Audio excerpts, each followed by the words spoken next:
Obama administration had $400 million sent to Iran in foreign currency last Wednesday that coincided with the January release of 4 Americans detained in Tehran.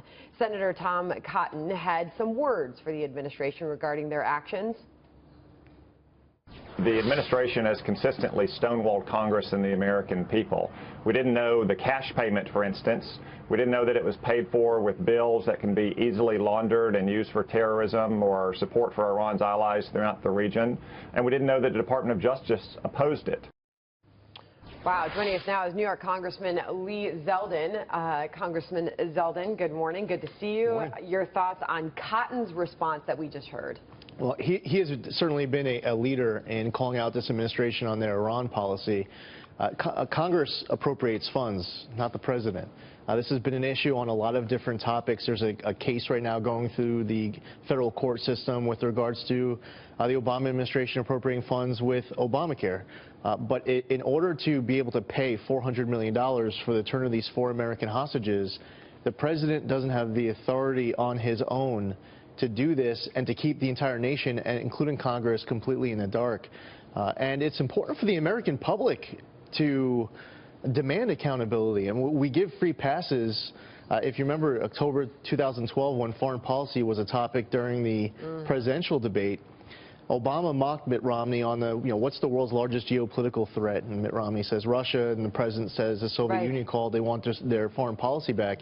We the people, the American people, need to demand a more thorough vetting because this president was hopefully unprepared and unaccountable still to this day. It's no surprise that he has continued to mock real challenges to our national security. Look, he compared Islamic terrorism to slip and falls in bathtubs. This is a guy that just fundamentally does not recognize the toll terrorism and the rise of Russia and Iran has on not just the American psyche, but on our national security. It's the most frustrating and dangerous thing that I've seen out of this administration. Now, isn't one of the problems with the $400 million that went over there is that actually funds are in cash and it's going to be used to actually fund Hezbollah, the war in Syria, and the Assad regime? Congress hasn't officially declared war, actually, yet on either, the war on terrorism. We know it's happening, but we haven't declared an official war, right? So that's a problem. But also, he gave 7 prisoners back to Iran as well as part of this deal. And so the 7 people on our side, where we're making concessions, these people actually committed crimes. On the Iran side, these are 4 unjustly imprisoned Americans who actually didn't commit any crimes. Iran is using that money to fund Hezbollah, as you mentioned. They funded the Houthis in Yemen to overthrow the foreign government there, Assad in Syria. So there's also the test firing of intercontinental ballistic missiles in violation of federal law. And the president actually wants us to believe that a $400 million cash payment made at the same exact time as releasing 4 American hostages is a coincidence. We did an end around of our own remaining sanctions on Iran by making this delivery.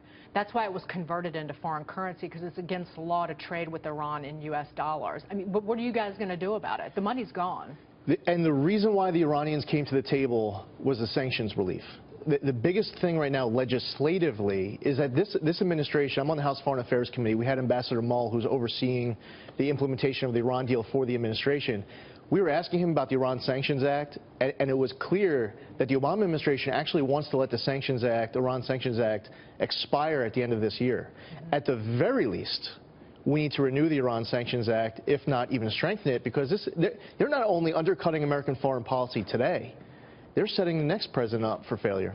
All right, so we want to ask you about this, Congressman Zeldin. You were advocating for a drag strip at a rally in Long Island last week. Tell us more about what you were looking for in order to get that track in New York. Well, Long Island has a huge history. We had the first race, the Vanderbilt Cup, was on Long Island.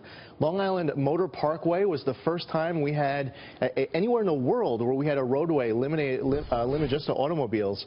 Long What are we Island. looking at here? This is Riverhead Raceway on the east end of Long Island, the 1st Congressional District of New York. We had several hundred people come out. Long Island once had 3 drag strips.